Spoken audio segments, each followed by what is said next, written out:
ધોરણ 8 વિષય ગુજરાતી. એની અંદર વિદ્યાર્થી મિત્રો, આજે આપણે કાવ્ય 4 તને ઓળખું છું માં એ કાવ્યનો અભ્યાસ કરીશું, જેના કવિ છે મનોહર ત્રિવેદી. અને આ જે આપણું કાવ્ય છે તને ઓળખું છું માં એ એક ઉર્મી ગીત છે. અને કાવ્યની અંદર આ કાવ્ય જે છે એ કાવ્યની અંદર માતૃ મહિમાનું વર્ણન કરવામાં આવેલું છે. કવિએ આ ઉર્મી ગીતમાં માતૃ મહિમાનું એનું ગાન કર્યું છે કે સંતાનના જીવનમાં ગમે એટલા સંકટો આવે, એક સમયે સગા વહાલા કે મિત્રો એની અવગણના કરે કે એનો તિરસ્કાર કરે, ત્યારે માની મમતા સંતાનને હિંમત આપે છે અને માની મમતાને કારણે તેના પગ પર ઊભા રહેવાનું બળ મળે છે. માની આંગળીઓના ટેરવાના સ્પર્શથી સંતાનની તમામ પીડા ક્ષણવારની અંદર દૂર થઈ જતી હોય છે.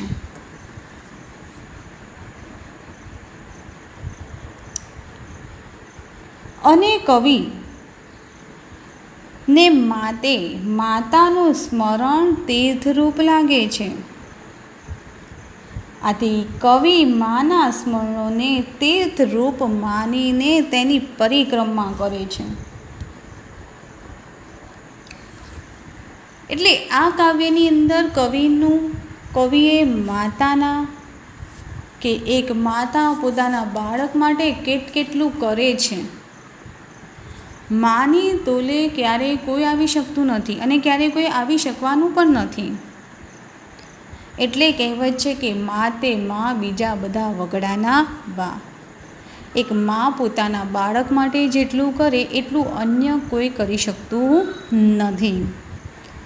પોતાના બાળક માટે એ બધું જ કરી છૂટવા માટે તૈયાર રહેતી હોય છે. તો સરસ મજાનું જે આ કાવ્ય છે જેના કવિ છે મનોહર ત્રિવેદી. તો પહેલાં આપણે કવિનો પરિચય મેળવી લઈશું કે કાવ્યના કવિ મનોહર ત્રિવેદી જન્મ 4/4/1944 ભાવનગર જિલ્લાના સૂરનિવાસ ગામમાં થયો છે. તેઓ ધસા જંકશનની હાઈસ્કૂલમાં શિક્ષક તરીકે સેવા આપીને નિવૃત્ત થયા છે. મોસુંજણું, છુટ્ટી મૂકી વીજ અને મિતવા એ તેમના કાવ્ય સંગ્રહો છે. મનોહર ત્રિવેદીએ પોતે બાળ સાહિત્યમાં પણ એમણે નોંધપાત્ર પ્રદાન આપેલું છે. ગજવામાં ગામ અને નાતો એ એમના વાર્તા સંગ્રહો છે. તેમજ નથી નામે એક નવલકથા પણ એમને આપેલી છે. આ મનોહર ત્રિવેદીના કેટલાય પુસ્તકો પુરસ્કૃત પણ થયેલા છે. મેં તમને કાવ્યનું સમજૂતી આપી, પ્રસ્તાવના કે કાવ્ય કોની ઉપર છે, તને ઓળખું છું માં. એટલે કાવ્યના નામ પરથી જ આપણને ખબર પડી જાય કે આ કાવ્યની અંદર માતાનું વર્ણન, એના ગુણોનું વર્ણન કરવામાં આવેલું છે. તો પહેલાં આપણે કાવ્યનું ગાન કરીશું અને પછી આપણે કાવ્યની સમજૂતી પણ મેળવીશું. તને ઓળખું છું માં, તને ઓળખું છું માં, તને ઓળખું છું માં, તને ઓળખું છું માં.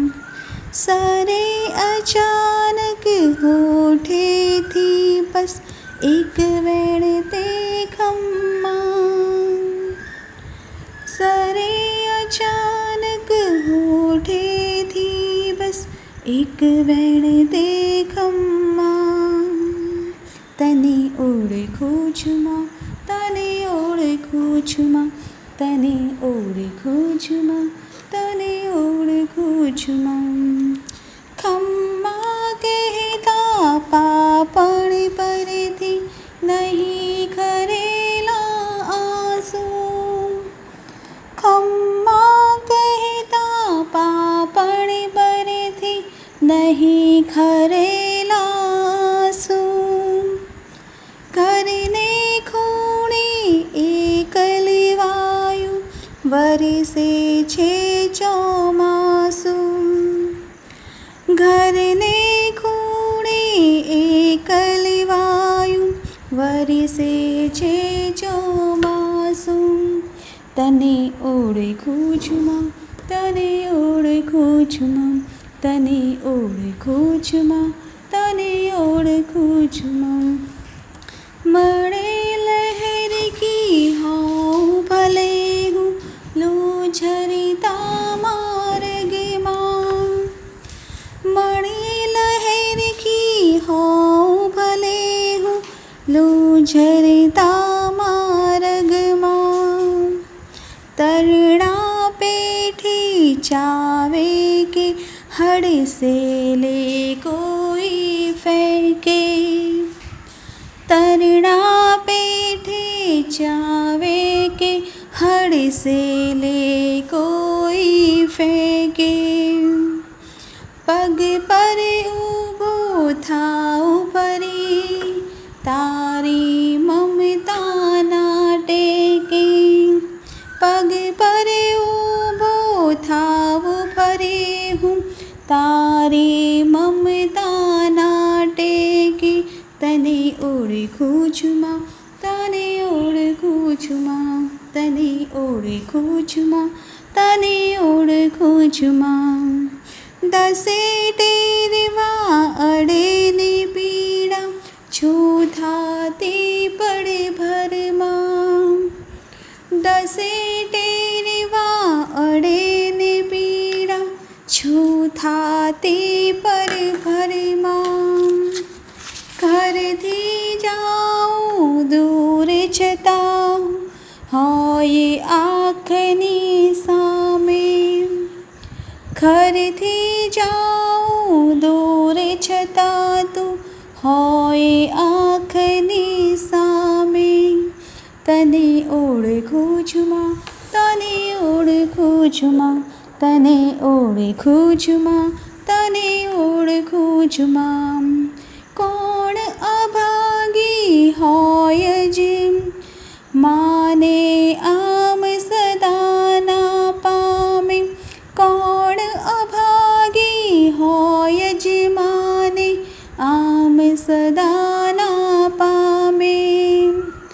સ્મરણ સ્મરણ તે તીરથ તારી એમ કરો પરકમ્મા. સ્મરણ સ્મરણ તે તીરથ તારી એમ કરો પરકમ્મા. તને ઓળખું છું માં, તને ઓળખું છું માં, તને ઓળખું છું માં, તને ઓળખું છું માં. સરે અચાનક હોઠેથી બસ એક વેણ તે ખમ્મા. સરે અચાનક હોઠેથી બસ એક વેણ તે ખમ્મા. તને ઓળખું છું માં, તને ઓળખું છું માં, તને ઓળખું છું માં, તને ઓળખું છું માં. સરસ, આપણે અહીંયા કાવ્યનું ગાન કર્યું. તમે પણ આ રીતે કાવ્યનું ગાન કરી શકો છો. અને હવે આપણે અહીં કાવ્યની સમજૂતી મેળવીશું. તને ઓળખું છું માં, સરે અચાનક હોઠેથી બસ એક વેણ તે ખમ્મા. કવિ કહે છે સરે એટલે નીકળે છે, સરી પડે છે. અચાનક એટલે એકાએક. વેણ એટલે શબ્દ વચન. અને ખમ્મા એટલે ક્ષેમ કુશળ રહો તેવું, એવો ઉદ્ગાર. એટલે કવિ કહે છે કે હે માં, હું તને ઓળખું છું. અચાનક તારા હોઠેથી જે એક શબ્દ નીકળે છે. કવિ શું કહે છે કે હે માં, હું તને ઓળખું છું. અને અચાનક તારા હોઠેથી જે એક શબ્દ નીકળે છે, અને એ શબ્દ છે ખમ્મા. એ શું કહે છે? એ જે શબ્દ તારા હોઠેથી નીકળે છે ખમ્મા. તું હંમેશા મારી કુશળતા ઈચ્છે છે. એટલે તું હંમેશા એવું જ ઈચ્છે છે કે હું હંમેશા ક્ષેમ કુશળ જ રહું, મને કોઈ જાતની ક્યારેય કોઈ અગવડતાઓ પડે નહીં. માના દરેક શબ્દની અંદર પોતાના બાળક માટે હંમેશા એનું હિત જ રહેલું છે. હંમેશા એક મા પોતાના બાળકનું ભલું જ ઈચ્છે છે અને એના દિલમાંથી હંમેશા પોતાના બાળક માટે સારા આશીર્વાદ જ હોય છે. એટલે કવિ કહે છે કે હું મા તને ઓળખું છું, કારણ કે અચાનક તારા હોઠેથી હંમેશા જે એક શબ્દ નીકળે છે અને તે છે ખમ્મા, એટલે કે તું હંમેશા મારી કુશળતા જ ઈચ્છે છે.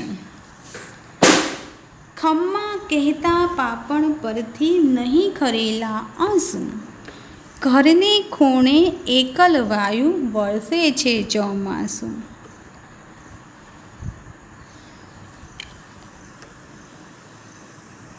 કવિ કહે છે તું ખમ્મા કહે ત્યારે, એટલે કે તું જ્યારે મને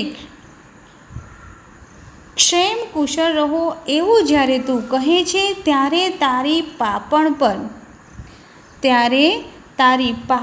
પર હેતના કારણે આવું થતાં આંસુ અટકી જાય છે. કવિ શું કહે છે કે જ્યારે તું મને ખમ્મા કહે છે ત્યારે તારી પાપણ પર હેતના કારણે જે આંખની અંદર આંસુ બહાર આવું કરતા હોય છે, આંસુ અટકી જતા હોય છે અને ઘરને ખૂણે એકલ વાયુ વરસે છે ચોમાસું. અને ત્યાર પછી તું ઘરને ખૂણે છાની માની ખૂબ રડતી હોય છે. એટલે કે જ્યારે તું ઘરના ખૂણામાં તું એકલી હોય, તું જ્યારે એકલવાઈ હોય છે, ત્યારે તું ઘરના ખૂણે તારી મમતા ચોમાસાની જેમ વરસે છે. એટલે કે જ્યારે ઘરમાં કોઈ ના હોય ત્યારે ઘરના કોઈ એક ખૂણાની અંદર તું પોતે રડતી હોય છે. મળે લહેરકી હોઉં ભલે હું લૂઝરતા માર્ગમાં, તણના પેઠે ચાવે કે હડસેલે કોઈ ફેંકે. મળે લહેરખી, લૂ ઝરતા માર્ગમાં, લૂ એટલે ગરમ પવન, ઝરતા એટલે વહેતા, અને તણનું એટલે ઘાસ કે તણકલું, હડસેલે એટલે કોઈ તમને ધિક્કારે, તમારો તિરસ્કાર કરે. પેઠે એટલે જેમ. એટલે કવિ કહે છે મળે લહેરખી હોઉં ભલે હું લૂઝરતા માર્ગમાં.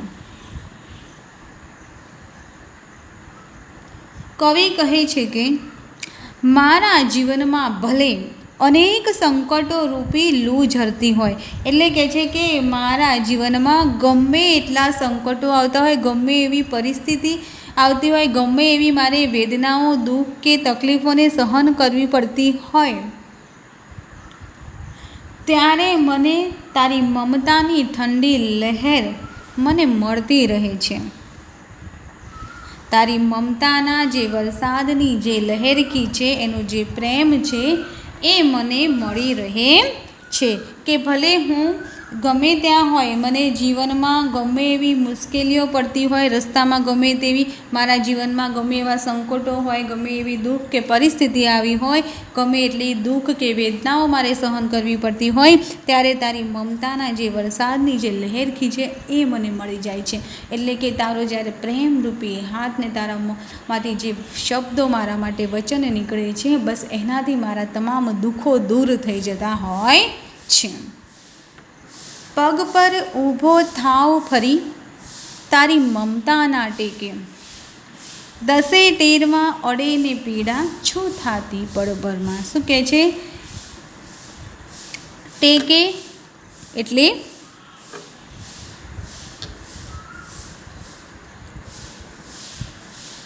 તણના પેઠે ચાવે કે હડસેલે કોઈ ફેંકે. તણના એટલે તણખલું. કવિ કહે છે કે કોઈ મુશ્કેલી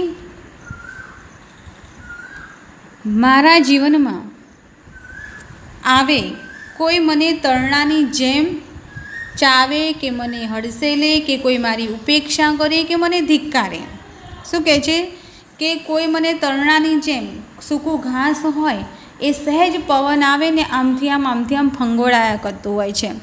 જે બાજુ પવન આવે એ બાજુએ તણકલું ઉડીને જતું હોય છે. એટલે કહે છે કે કોઈ મને તરણાની જેમ ચાવે, તરણું આપણે જે ઘાસ આવે છે એ ઘાસ, બરાબર. તો કહે છે કે મને કોઈ ચાવે કે મને કોઈ હડસેલે, એટલે કે કોઈ મારી ઉપેક્ષા કરે, મને ધિક્કારે કે મારો તિરસ્કાર કરે, પણ તારી મમતાના ટેકે પગ પર થાઉં ફરી તારી મમતાના ટેકે. એટલે કહે છે કે છતાં પણ તારી મમતાના ટેકે જ મને પગ ઉપર ઊભા રહેવાનું બળ મળે છે. અને જીવનમાં તમને કોઈ પણ જો ત્યારે તકલીફ પડી હોય ને, તમે મા પાસે જાઓ એટલે મા તમને જે પ્રેમથી એ હંમેશા તમને સાંત્વના આપે ને જીવનની અંદર ગમે તેવી પરિસ્થિતિ આવે તો એનો સામનો કરવાની તમને હિંમત પણ આપે છે. અને સાથે સાથે એ પણ બતાવે છે કે ગમે તેવી પરિસ્થિતિમાં હું તારી સાથે જ છું. એટલે કહે છે કે ગમે તે રીતે મારી ઉપેક્ષા થાય, કોઈ મને હડસેલે કે કોઈ મને ફેંકે, તો પણ તારી મમતાથી મને જીવનમાં આગળ વધવાનું બળ મળે છે, મને તાકાત મળે છે. દસે ટેરવા અડે ને પીડા છું થાતી પળભરમાં. તારી 10 આંગળીઓના ટેરવાનો મને જ્યારે સ્પર્શ થાય છે, એટલે કે તારો જ્યારે પ્રેમરૂપી હાથ મારા માથા ઉપર ભરે છે, ત્યારે મારી વેદના પળભરમાં અદૃશ્ય થઈ જાય છે. અને માતા જ એક મા જ્યારે પોતાના બાળક ઉપર પ્રેમથી હાથ ફેરવે ને, ત્યારે ત્યારે સંતાનની પીડા દૂર થઈ જતી હોય છે. એ પળભરમાં પોતાની વેદનાઓને ભૂલી જતી હોય છે.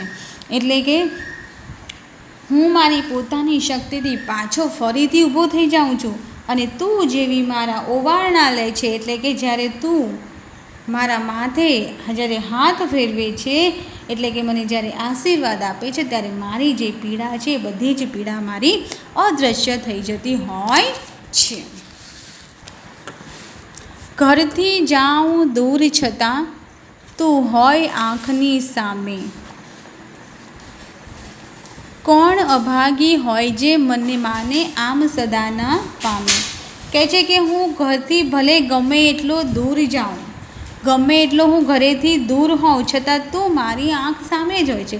શું કહે છે કે હું ભલે ઘરથી ગમે એટલો દૂર કેમ ના હોઉં, ને તમારે પૈસા કમાવા માટે આપણે વતન છોડીને, મા બાપને છોડીને બહાર પણ જવું પડતું હોય છે. એટલે કવિ કહે છે કે હું ઘરથી ભલે ગમે એટલો દૂર રહેતો હોઉં, છતાં પણ કે તું હંમેશા મારી આંખની સામે જ હોય છે. એટલે સદાય તું મારી સાથે જ હોય છે. ભલે મારી પાસે ના હોય, પણ મન દિલથી તો તું મારી સાથે જ હોય છે. કોણ અભાગી હોય જે માને આમ સદા ન પામે. અને એવો કોણ અભાગી હશે, એવો અભાગી એટલે કે કમનસીબ, કહે છે કે એવો કોણ કમનસીબ વ્યક્તિ એવો હશે કે જે માને આ રીતે સદાય ન પામતો હોય. એટલે કહે છે કે હું તને એ રીતે પામતો રહું છું, તું તારું સ્મરણ કરતો રહું છું. અને એવો અભાગી કોણ હોય કે જે રીતે માને આ રીતે હંમેશા ન પામે, કે જેને પોતાની મા પોતાની આસપાસ છે એવો અહેસાસ ન થાય. એવો અભાગી કમનસીબ વ્યક્તિ કોણ હોય. ગમે તમે ત્યાં રહો, ગમે ત્યાં તમે કેમ ના હોય, પણ તમને મા હંમેશા યાદ રહે. અને મા હંમેશા યાદ, ગમે તેવી પરિસ્થિતિ હોય, નાની નાની બાબતોમાંય તમને મા તો યાદ આવે જ. બીજા કોઈ યાદ આવે કે ના આવે, પણ મા તો યાદ આવે ને આવે જ. સ્મરણ સ્મરણ તે તીરથ તારી એમ કરું પરિક્રમા. કવિ શું કહે છે કે મારે મન તારું દરેક સ્મરણ, જે તારી દરેક યાદો છે, એ યાદો તીર્થરૂપ સમાન છે. તમે તીર્થયાત્રા કરવા જાઓ, 4 ધામની તમે યાત્રા કરવા જાઓ, એના બદલે તમે જો એક માની પરિક્રમા કરો તો તમે દુનિયામાં બધું જ તમે મેળવી શકો છો. એટલે કહે છે કે મારે મન તારું દરેક સ્મરણ, તારી દરેક યાદો તીર્થરૂપ સમાન છે. એટલે સ્મરણો રૂપી તીર્થની આ રીતે હું પરિક્રમા કરું છું. પરિક્રમા એટલે કે કોઈ પવિત્ર જગ્યા કે વ્યક્તિની ચારે બાજુ તમે ગોળ ગોળ ફરો તેને પરિક્રમા કહેવામાં આવે છે. કહે છે કે તારી યાદ એ જ મારી મન યાત્રાધામ છે. કવિ શું કહે છે કે તારી જે યાદો છે એ જ મારા માટે તો મન યાત્રાધામ છે, અને એમ તારા સ્મરણ વડે હું તારી પરિક્રમા કરું છું. અને છેલ્લે કવિ કહે છે તને ઓળખું છું. એટલે શું કહે છે કે હે માં, હું તને ઓળખું છું. તો વિદ્યાર્થી મિત્રો, અહીંયા કાવ્ય પૂર્ણ થાય છે, ને કાવ્યની સમજૂતી પણ અહીંયા પૂર્ણ થાય છે.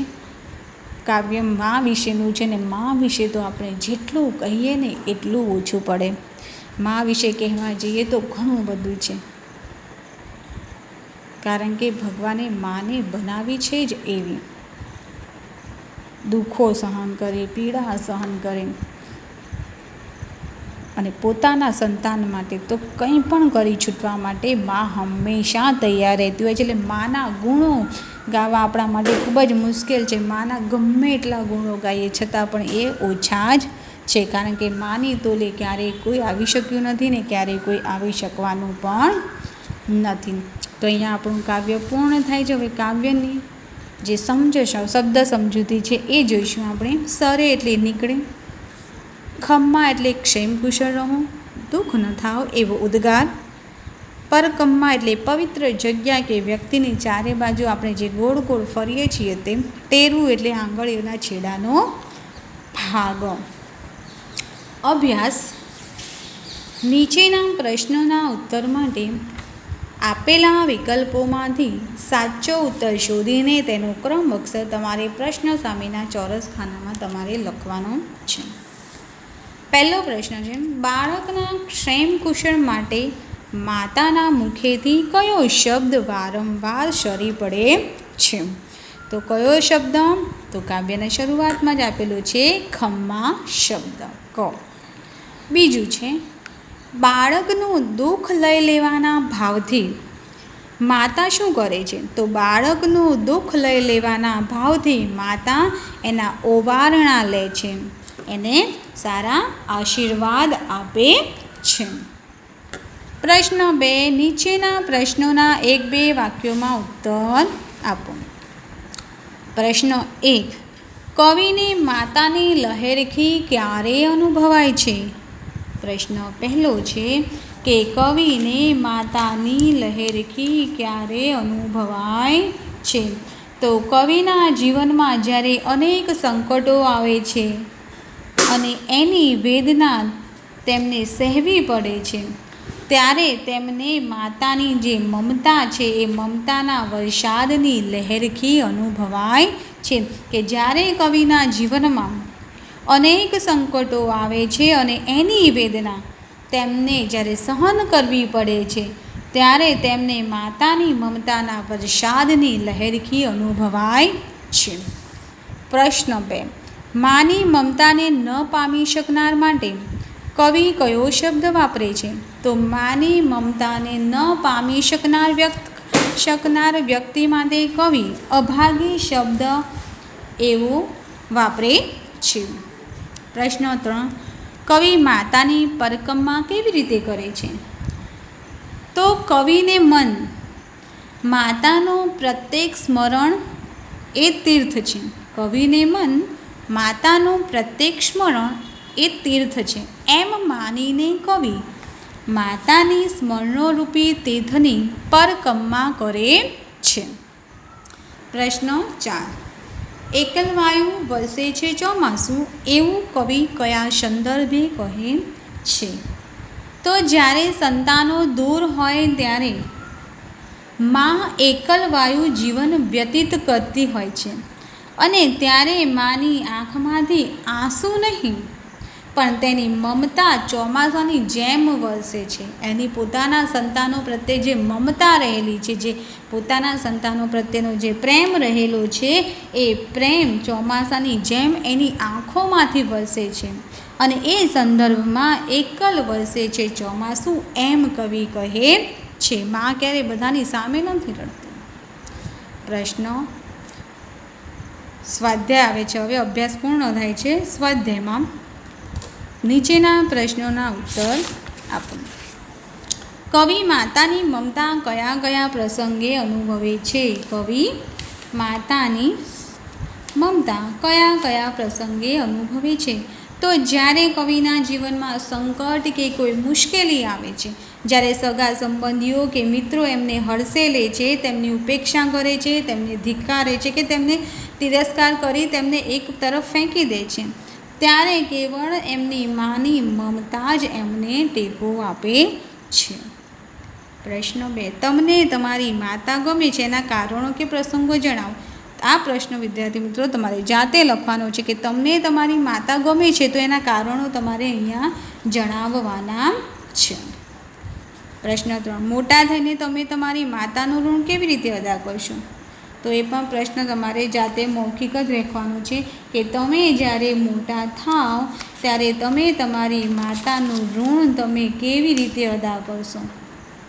બરાબર, તમે કેવી રીતે અદા કરશો એ તમારે મૌખિક રીતે આ પ્રશ્ન લખવાનો છે, જે મારે તમને સમજાવવાની જરૂરિયાત છે નહીં. પરકમા કોની કોની કરવામાં આવે છે અને શા માટે? તો પરકમા મંદિરની, તીર્થસ્થાનની, તીર્થરૂપી નદીની તથા ગાયની કરવામાં આવે છે. મંદિરમાં અને તીર્થસ્થાનમાં પરકમાની મૂર્તિ હોય છે. નદી પવિત્ર ગણાય છે, ગાયને માતા ગણવામાં આવે છે, એટલે એ સૌની પરિક્રમા કરવાથી મન પવિત્ર બને છે, હૃદયમાં શાંતિ અનુભવાય છે અને આપણા સંકલ્પો કે જે મનોકામના છે એ પણ પૂરી થાય છે. તેથી પરિક્રમા કરવામાં આવે છે. હવે તમારે પ્રશ્ન બીજો નથી લખવાનો, ત્રીજો નથી લખવાનો. પ્રશ્ન 4 જુઓ. નીચેના શબ્દોના 2 સમાનાર્થી શબ્દકોશમાંથી તમારે લખવાના છે. માર્ગ એટલે રસ્તો, પંથ. અભાગી એટલે કમનસીબ, દુર્ભાગી. સદા એટલે હંમેશા, સર્વદા. સ્મરણ એટલે સ્મૃતિ, યાદ. લહેરખી એટલે લહેર કે તરંગ.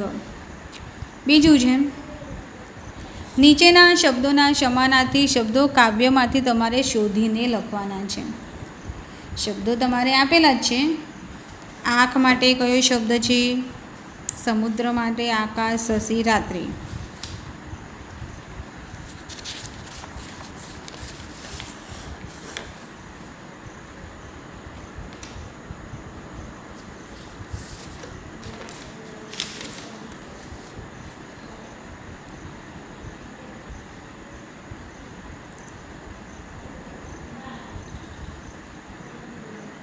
પ્રશ્ન 3 છે, નીચેના શબ્દોના સમાનાર્થી વિરોધાર્થી શબ્દ લખો.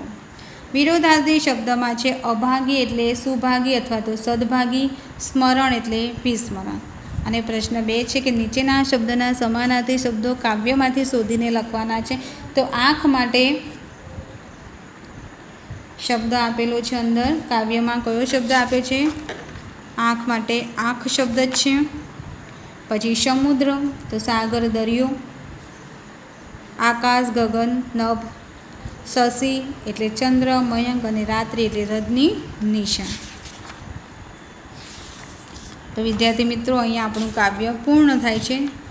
તમારે મેં તમને ગુજરાતીનો ગૃહકાર્યનો ચોપડો બનાવવાનું કહેલું જ છે, એટલે તમારે એમાં આજની તારીખ, વાર લખી, કવિનું નામ લખી, શબ્દ સમજૂતી અને અભ્યાસ એ તમારે તમારા ચોપડાની અંદર ગૃહકાર્ય તરીકે લખવાનું રહેશે. તો હવે પછીના નેક્સ્ટ પીરિયડની અંદર આપણે મળીશું.